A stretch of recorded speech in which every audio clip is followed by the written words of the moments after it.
my idea is how to experiencing the truth is to step one is to don't lying. Yeah. And how to expand that. Expand. Yeah, the truth. Well, to be honest. Yeah.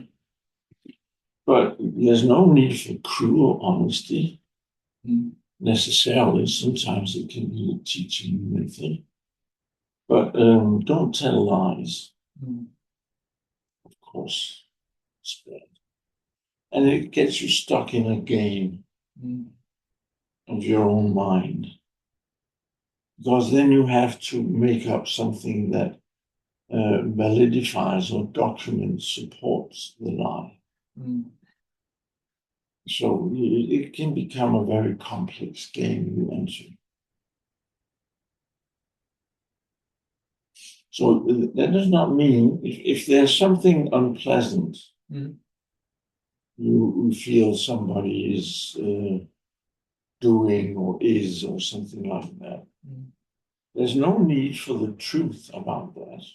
You can tell part of the truth. So truth to the degree that it does not harm or hurt too much.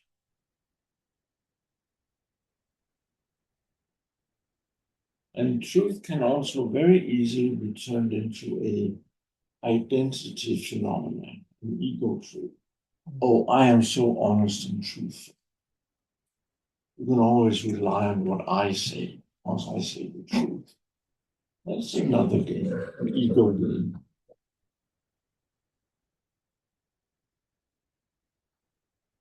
So that is the question of your degree of truthfulness in relation to somebody else. Then there's the ultimate truth, which is the self. And being honest about that and not projecting ideas onto the transcendent is also an aspect to be discussed when we talk about truth.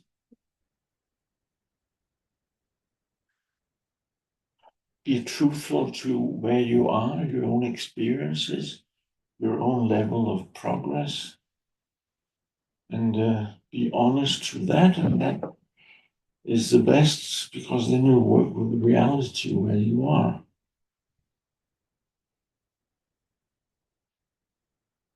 So try to find the truth about yourself, your small self, and your spiritual progress, and start from there.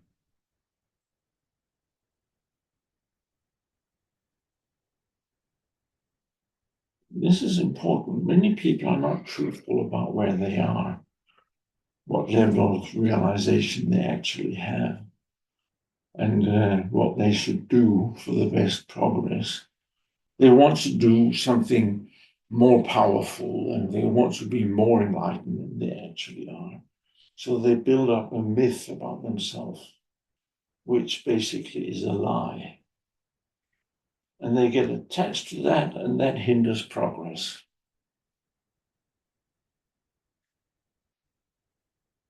So there are many aspects to truth. How can we check that if we are deluding ourselves about the level of progress we are? Well, if you think you know what it's like to be enlightened, you're wrong. Yeah. If you think you're enlightened, you're already wrong. Yeah. And if you claim ownership about how you are, yeah, it's also part of it. You don't own the absolute, because that implies duality. You simply are it. So you question yourself, is this an experience? Am I experiencing? Am I identified with the experiencer? There's three aspects of the same question. And if you answer truthfully, you will assess where you actually are.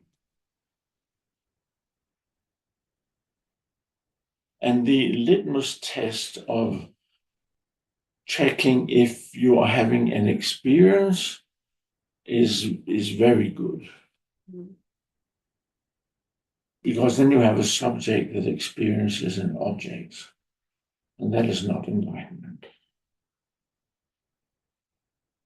But if you come to the illusion or the wrong idea that you're enlightened if you experience this or that, then you're wrong.